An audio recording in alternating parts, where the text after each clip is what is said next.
किसी गांव में एक लुहार और उसका बेटा रहते थे। एक दिन उसका बेटा अपने पिता से बोला, पिताजी, मुझे एक छुरी बना दो जिसकी धार बहुत तेज होनी चाहिए।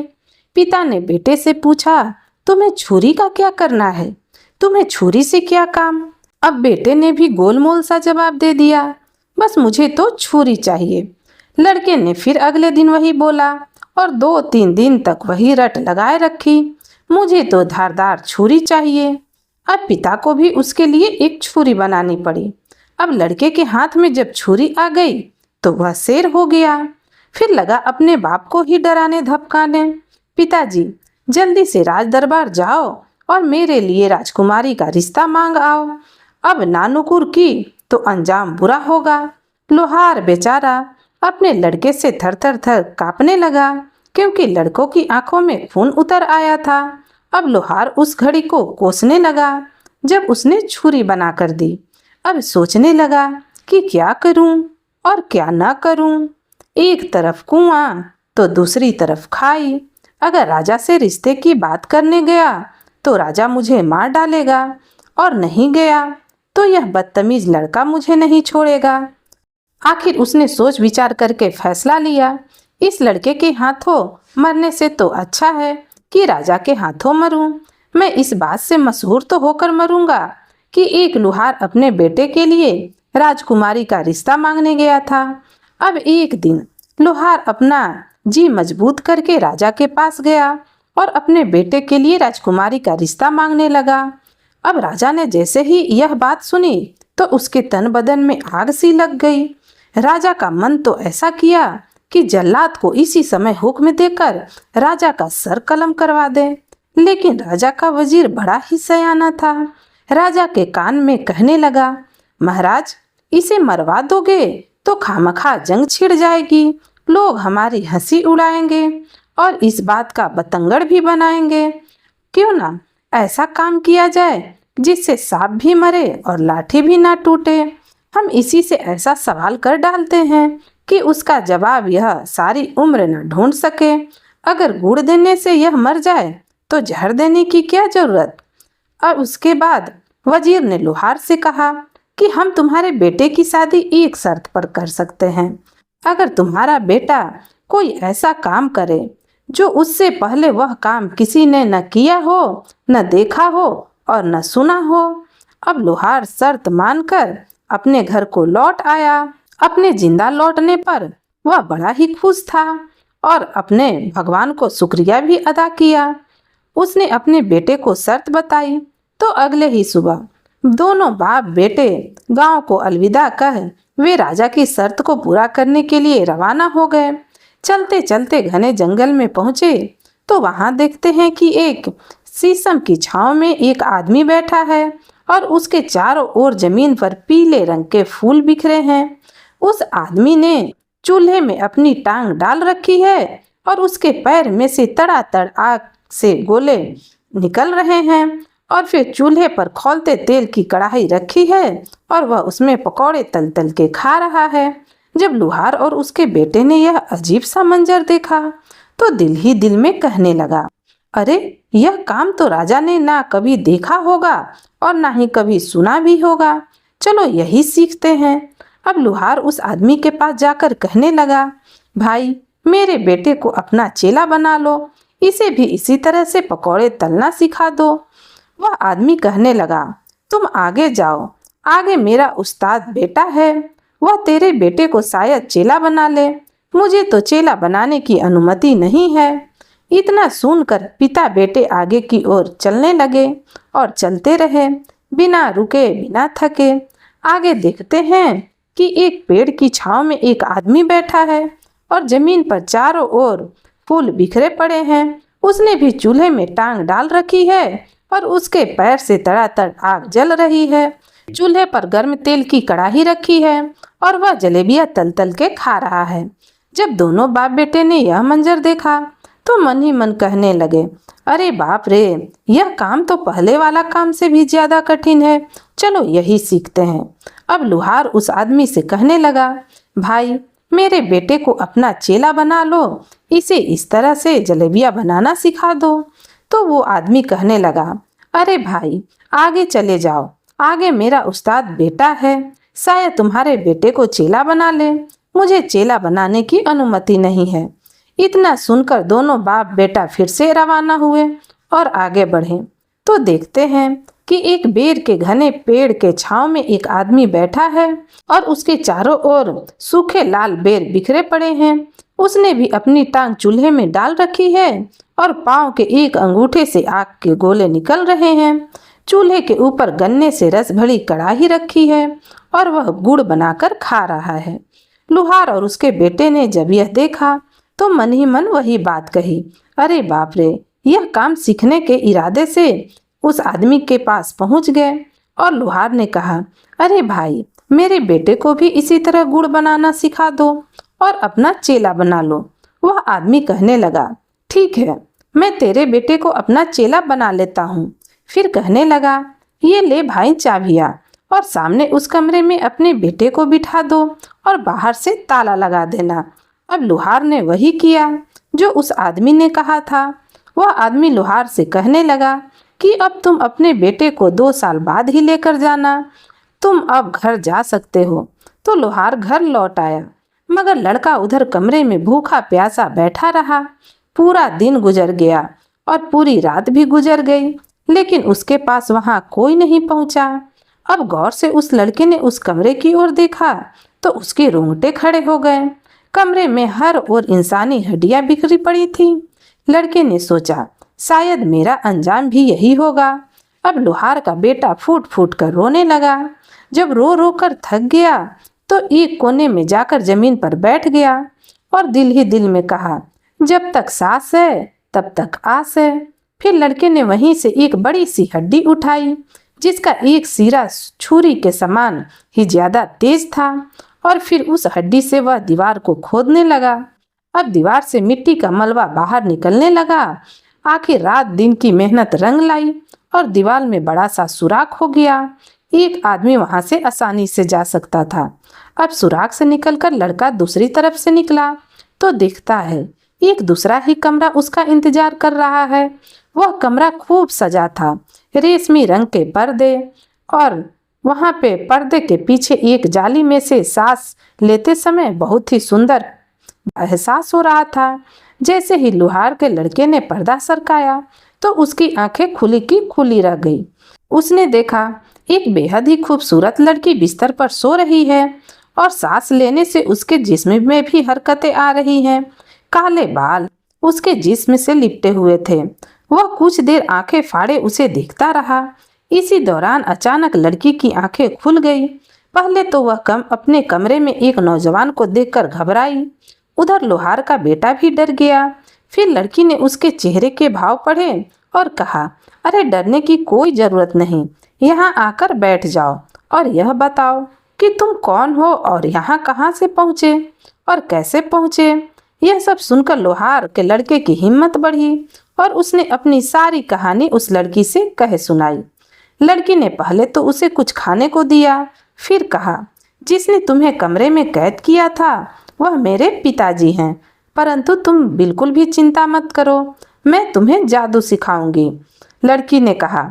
अब लुहार के लड़के को लड़की ने जादू सिखाना शुरू कर दिया। इसी तरह 1 वर्ष बीत गया, मगर लुहार अपने बेटे की खैर खबर लेने नहीं गया। अगले 2 वर्ष तक लुहार का लड़का अपने जादूगर में माहिर हो गया। 2 साल बाद लुहार आया तो क्या देखता है, वह आदमी उसी तरह घने बेर के पेड़ के नीचे बैठा है और जमीन पर उसी तरह मीठे बेर बिखरे पड़े हैं। पहले की तरह चूल्हे में टांग डाल रखी है और पाँव में से आग निकल रहा है।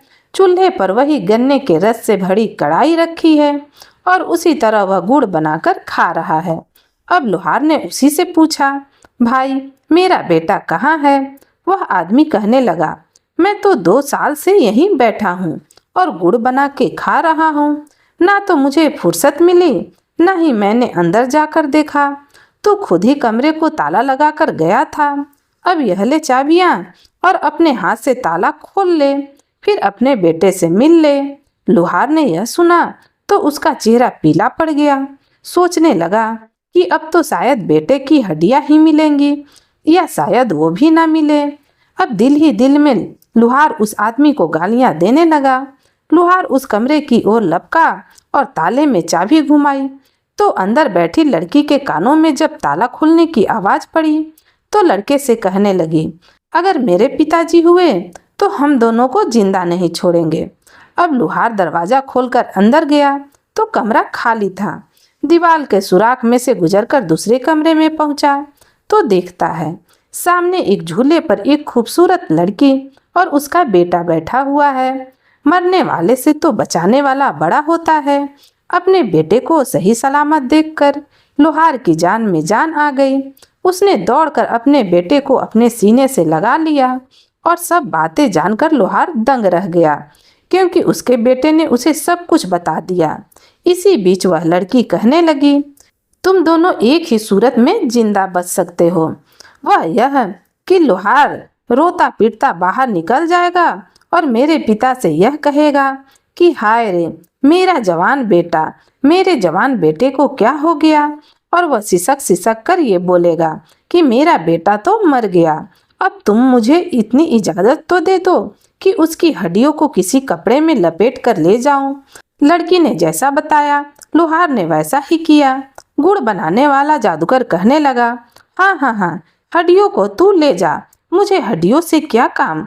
लुहार फिर कमरे में आया और लड़की के बताई तरकीब के अनुसार उसने अपने बेटे को चादर में छुपा लिया और जब चादर में लपेटकर बेटे को कंधे पर रखकर कमरे से बाहर जाने लगा तो लड़की कहने लगी, मेरी एक बात पल्ले बांध लेना, मेरे सिखाए हुए जादू से कहीं रास्ते में ही कमाई ना करने लग जाना। जो करना है घर पहुंचकर ही करना। लुहार ने लड़की को भी अपने साथ चलने के लिए कहा, लेकिन लड़की ने पकड़े जाने के डर से साफ साफ मना कर दिया। लड़की कहने लगी, मुझे तो यही जीना मरना है। लुहार जब कमरे से बाहर निकलकर जाने लगा तो जादूगर ने ज्यादा ध्यान नहीं दिया, वह अपने काम में तल्लीन था। लुहार ने काफी दूर जाकर बेटे को चादर से निकाला और फिर दोनों बाप बेटे पैदल चलने लगे और जंगल से बाहर निकल गए। जब वो जंगल से बाहर निकले उन्होंने देखा एक खेत में रहट चल रहा है और पास ही एक जमींदार खड़ा है। लुहार का लड़का बाप से कहने लगा, अब देखना पिताजी, मैं आपको अपना जादू दिखाता हूँ। मैं एक मंत्र पढ़ूंगा और बैल बन जाऊंगा। मुझे जमींदार को बेच देना, मगर याद रखना मेरा रस्सी उतार लेना, उसे मत बेच देना। इतना कहकर लड़के ने कुछ पढ़ा और उसी समय वह हट्टा कट्टा बैल बन गया। अब दोनों चलकर जमींदार के पास पहुंचे। जमींदार ने इतना हट्टा कट्टा बैल देखा तो लुहार से कहने लगा कि बाबा जी, क्या आप अपना बैल बेचोगे? लुहार कहने लगा, हाँ मैं तो बेचना ही चाहता हूँ। जमींदार ने पूछा, इसकी कीमत क्या लोगे? लुहार ने फिर कहा कि 100 रुपये लूँगा। अब जमींदार सोच में पड़ गया। लुहार कहने लगा, मेरा बैल बड़ा ही निराला है, तो उसे अपने रपट के साथ जोड़कर देख ले, अगर तुझे पसंद आए तो खरीद लेना। जमींदार ने बैल को रहट से जोड़ा तो बैल भाग भाग कर खूब पानी निकाला। जमींदार बड़ा ही खुश हुआ और फिर बैल को खरीदने के लिए राजी हो गया। लुहार ने फिर कहा, मगर मैं इसके साथ रस्सी नहीं दूंगा। जमींदार ने कहा, तो अपना रस्सी उतार ले, मैं खुद ही नई रस्सी डाल लूंगा, रस्सी से मुझे कोई काम नहीं। अब जमींदार ने लुहार को पैसे देकर बैल खरीद लिया। जब लुहार काफी आगे निकल गया तो बैल ने अपना रुख मोड़ा और भाग खड़ा हुआ और लुहार के पास जा पहुंचा। फिर वो रस्सी अपने बेटे के गले में डाल दिया और वह बैल से लड़का बन गया।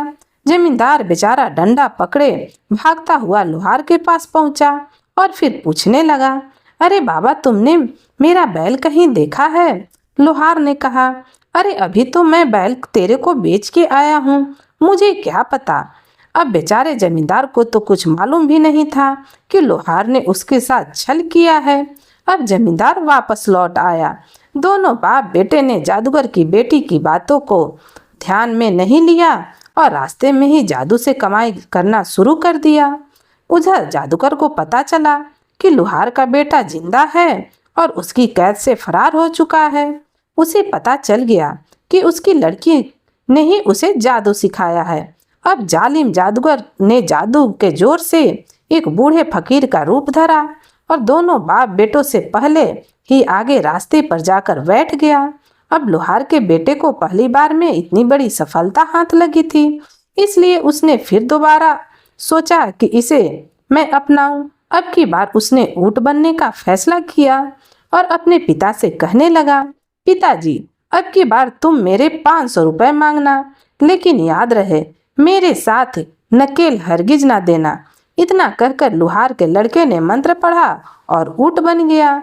लोहार ने ऊंट के नकेल को पकड़कर चलना शुरू किया और चलता हुआ फकीर बने जादूगर के पास पहुंच गया, जो खुद ही उनका इंतजार कर रहा था।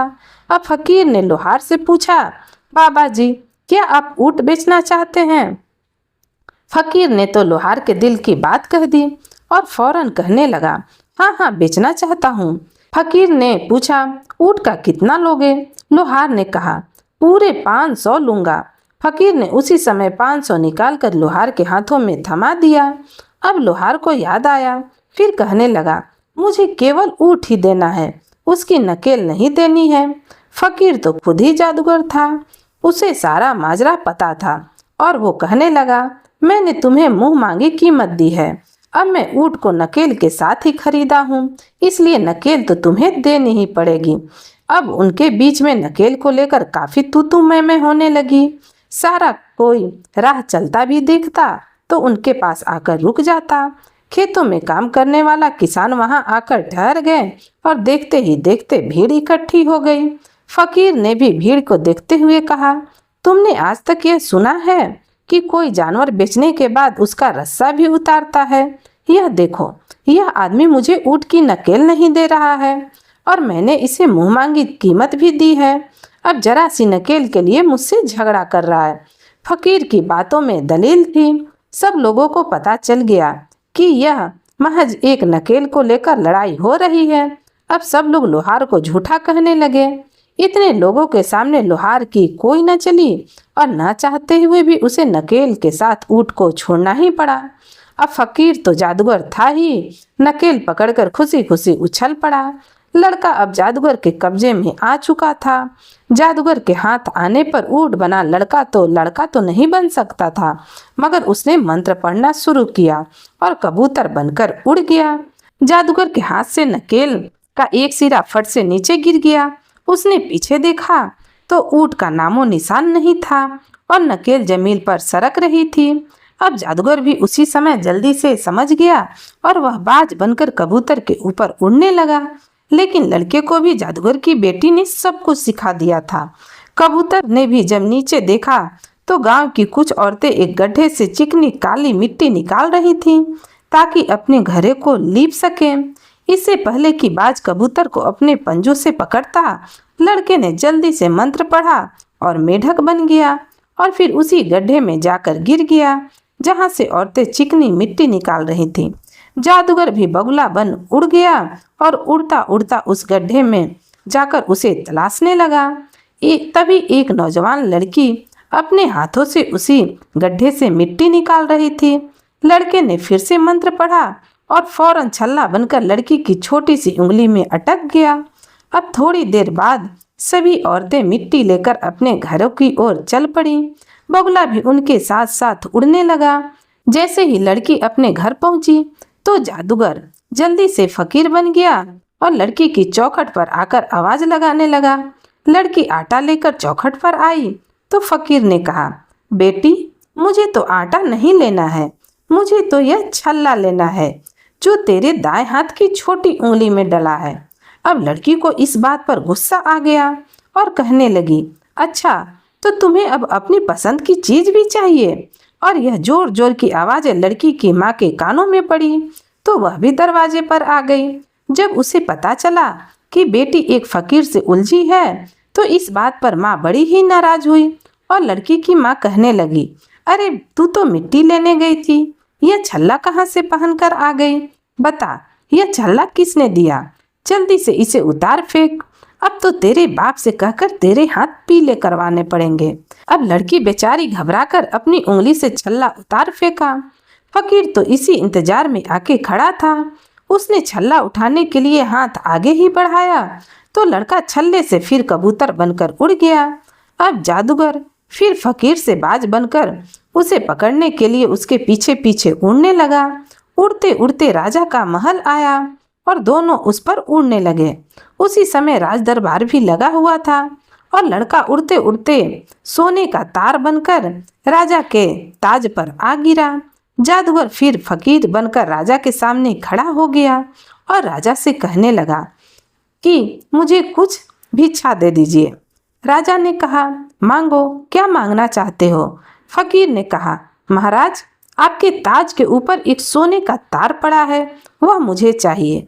अब राजा को बड़ा ही अचंभा हुआ, मेरे ताज में सोने का तार कहाँ से आ गया? राजा ने एक हाथ ऊपर उठाकर देखा तो देखा कि सोने का तार तो अब था नहीं, लड़का भी सोने के तार से माला बन गया था। राजा ने जैसे ही माला को हाथ में लिया तो उसके सारे मनके टूट कर बिखर गए और फकीर जल्दी से मुर्गा बनकर उसे चुगने के लिए आगे बढ़ा तो लड़का तुरंत फौरन मनके से बिल्ली बनकर जल्दी से मुर्गे पर झपट पड़ा और उसे मार डाला। अब राजा को अपने आंखों पर विश्वास नहीं हुआ कि यह क्या हो रहा है। ऐसा अचंभा ना तो देखा और ना ही कभी सुना। उधर लड़का जादूगर को मारने के बाद अपने असली रूप में आ गया। राजा ने बड़ी हैरानी से पूछा, यह सब क्या माजरा है? लड़के ने पूछा, महाराज, अब आप बताइए, यह काम आपने कभी देखा या सुना है? राजा ने हैरानी से कहा, बिल्कुल नहीं। लड़का कहने लगा, महाराज, अब आप अपना वादा याद कीजिए जो आपने मेरे पिताजी से कहा था। मैं उसी लोहार का लड़का हूँ जिसके लिए मेरे पिताजी राजकुमारी का हाथ मांगने आए थे और आपने एक शर्त रखी थी। मैंने भरी सभा में अपनी शर्त को पूरा कर दिया। अब आप अपना वादा पूरा कीजिए। अब राजा के सामने कोई रास्ता नहीं था। उसे मजबूरन बेटी का हाथ लोहार के हाथ में देना पड़ा और धूमधाम से दोनों का विवाह हो गया। राजा ने उसे अपना बेटा बनाकर वहीं रख लिया। कुछ सालों बाद राजा की मृत्यु हो गई और लोहार का बेटा राजगद्दी पर बैठा और अपनी शान आन बान से हुकूमत करने लगा। तो दोस्तों, आपको यह कहानी कैसी लगी? अगर अच्छी लगी तो कमेंट में ज़रूर बताइएगा